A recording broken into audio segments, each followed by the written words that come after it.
ಒಂದು ದೊಡ್ಡ ಸಮಾವೇಶವನ್ನು ಕರ್ನಾಟಕದ ಸಮಾವೇಶವನ್ನು ಮಾಡೋರು ಅಂತೇಳಿ ನಿರ್ಣಯ ಮಾಡಿದ್ದೀವಿ. ಅದನ್ನು ಮಾಡ್ತೀವಿ.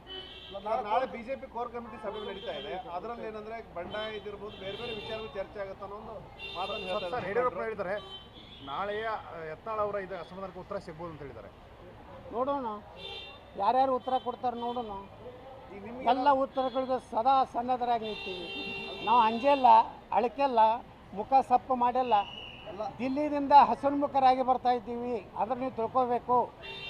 ನೀವು ಯಾರ್ಯಾರು ಸುಮ್ಮನೆ ಹೊಡ್ಕೊತ್ಕೊಂಡಿರ್ಬೇಡ್ರಿ. ಭಾಳ ಮುಖ ಬಾಡಿತ್ತು, ಭಾಳಷ್ಟು ತರಾಟೆಗೆ ತೊಗೊಂಡ್ರೆ ಥಳಿ ಬಲ್ಲ ಮೂಲಗಳಂತ ಹೇಳಬೇಡ್ರಿ. ಯಾರೂ ತರಾಟೆಗೆ ತೊಗೊಂಡಿಲ್ಲ.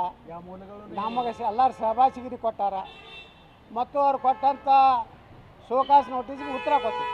ಸಂಧಾನ ಯಶಸ್ವಿ ಆಗುತ್ತೆ ನಾಳೆ ಕೋರ್ ಕಮಿಟಿಯಲ್ಲಿ. ಯಾರು ಸಂಧಾನ ಯಾರು ಮಾಡೋದ್ರಿ? ನಿಮ್ಮ ಜೊತೆ ಸರ್, ಯಾಕಂದ್ರೆ ಯಾರು ಮಾಡೋರು?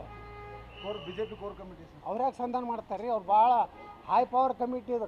ಕರ್ನಾಟಕದ ಹೈ ಪವರ್ ಕಮಿಟಿ ನಾಳೆ ಕೂಡ್ಲಾಕತ್ತಾರೆ. ಕೂಡಲಿ ಸರ್. BL ಸಂತೋಷ್ ಏನಾದ್ರು ಭೇಟಿಯಾಗಿದ್ದಾರೆ? ನಾವು ಯಾರನ್ನೂ ಭೇಟಿಯಾಗಿಲ್ಲ. ನಾವು ಒಬ್ಬನೇ ನಮ್ಮ ಶಿಸ್ತು ಸಮಿತಿ ಅಧ್ಯಕ್ಷರು. ಅವ್ರಿಗೆ ನಾ ಭೇಟಿಯಾಗಿದ್ದು ಬಿಟ್ಟರೆ ರಾಜನಾಥ್ ಸಿಂಗ್ರ ನಾವು ಭೇಟಿಯಾಗಿದ್ದೀವಿ, ರಕ್ಷಣಾ ಸಚಿವರನ್ನ. ಮತ್ತು ಹೆಚ್ಚಾಗಿ ನಾವು ಈ ವಕಫದ ಬಗ್ಗೆ ನಮ್ಮದು ಭಾಳ ಕನ್ಸರ್ನ್ ಇರೋದು ನಮ್ಮ ರೈತರ ಜಮೀನು, ಮಠ ಮಂದಿರಗಳು, ವಕಫ್ ಕಾನೂನು ಬಗ್ಗೆ. ಅದ್ರ ಬಗ್ಗೆ ನಾವು ಹೆಚ್ಚು ಗಮನ ಕೊಟ್ಟಿದ್ದೀವಿ. ಮತ್ತು ಇವತ್ತು ರಾಜನಾಥ್ ಸಿಂಗ್ರು ನಮ್ಮ ಹಿಂದಿನ ರಾಷ್ಟ್ರೀಯ ಅಧ್ಯಕ್ಷರು ಮತ್ತು ಎಲ್ಲ ನಮಗೆಲ್ಲ ಭಾಳಷ್ಟು ಪ್ರೀತಿ ಗೌರವವನ್ನು ಕಾಣುವಂಥವ್ರು. ಅವ್ರನ್ನ ಮಾತ್ರ ನಾವು ಭೇಟಿಯಾಗಿದ್ದೀವಿ. ಕೇಳಿದಾರೆ ಅಂತ ಒಂದು ಮಾತು ಸರ್. ತಾವು ಸ್ವಲ್ಪ ದಿನ ಸೈಲೆಂಟ್ ಆಗಿರ್ರಿ ಅಂತ. ಸ್ವಲ್ಪ ದಿವಸ ಯಾಕ್ರಿ ಖಾಯಂ ಸೈಲೆಂಟ್ ಆಗಿರುತ್ತೆ ಹೇಳ. ಹೌದಾ ಸರ್? ಮತ್ತೆ ಹೆಂಗೆ ಸರ್ ಮುಂದೆ? ಹೆಂಗೆ ನಮ್ಮದು ಜನಪರ ಹೋರಾಟ ಮಾಡ್ತೀವಿ.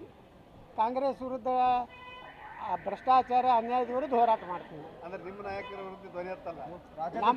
ನಮ್ಮ ನಾಯಕರ ವಿರುದ್ಧ ಗುಪ್ತ ಪತ್ರಗಳನ್ನು ಬರೀತೀವಿ. ರಾಜ್ಯಾಧ್ಯಕ್ಷರು ಎಲ್ಲರ ಬಗ್ಗೆ ಬರೀತೀವಿ ಸರ್. ಒಟ್ಟು ವಿಜೇಂದ್ರ ಸರ್, ರಾಜ್ಯಾಧ್ಯಕ್ಷರ ಬಗ್ಗೆ ನಮ್ಮ ಟಾರ್ಗೆಟ್ ವಿಜೇಂದ್ರ ಅಲ್ರಿ. ನಮ್ಮ ಟಾರ್ಗೆಟು ಭಾರತೀಯ ಜನತಾ ಪಾರ್ಟಿ ಮುಂದಿನ ಸಲ ಸರ್ಕಾರ ಮಾಡಬೇಕು ಅನ್ನೋ ಟಾರ್ಗೆಟ್. ನಮ್ಮದೇನು ಟಾರ್ಗೆಟು ಮುಂದೆ ಸರ್ಕಾರ ಆದಾಗ ಒಬ್ಬ ಪ್ರಾಮಾಣಿಕ ಒಳ್ಳೆಯ ಮುಖ್ಯಮಂತ್ರಿನ ಕೊಡಬೇಕು ಅನ್ನೋದು ನಮ್ಮ ಟಾರ್ಗೆಟ್. ಭ್ರಷ್ಟರಾಗಬಾರ್ದು ಅನ್ನೋದೇ ನಮ್ಮ ಟಾರ್ಗೆಟ್. ವಂಶವಾದದಿಂದ ದೂರ ಆಗಬೇಕು ಟಾರ್ಗೆಟ್. ಅದು ಹೇಳ್ತಾರಲ್ರಿ, ಮನೆಗೆ ಹೇಳ್ತಾರಲ್ಲ, ದಂಧೆ ಮಾಡಬೇಡ ಪೊಲೀಸರು ಬರ್ತಾಯಿರ್ತಾರೆ. ಮನೆಗೆ ಹೇಳೋದಿಲ್ಲ, ಸಣ್ಣದ ಹೊರಗೆ ಹೋಗಬೇಡ ಪೊಲೀಸರು ಅದಾರ ಹಂಗೆ. ಸರ್, ನೀವು ಅಂಶವಾದ ಮಾತಾಡತ್ತೀರಿ. ನಿಮ್ಮ ಸುತ್ತಮುತ್ತಲು ಇದ್ದವರೆಲ್ಲ ಅಂಶವಾದಿಗಳನ್ನ ಇದ್ದಾರೆ. ನಾವು ಅವ್ರು ಸೀಮಿತ ಅದಾರೆ. ಅವರು ಎಲ್ಲನೂ ನನಗೆ ಬೇಕನ್ನೋರು ಇಲ್ಲ. ಈಗ ನನ್ನ ಮಗ ಬಂದಿದ್ದ ನನ್ನ ಜೋಡ, ನಮ್ಮದು ಕೋರ್ಟ್ ಕೇಸ್ ಇತ್ತು ಬಂದಿದ್ದ. ಮತ್ತು ಅವೇನು BJP ಪ್ರಾಥಮಿಕ ಸದಸ್ಯನೂ ಇಲ್ಲ. ಅದನ್ನೇ ಬಬ್ಬಿ ಹಾಕ್ತಾರೆ ನನ್ನ ಮಕ್ಕಳು. ಕೆಲವು ಮಂದಿ ಅದಾರ BJP ಒಳಗೆ.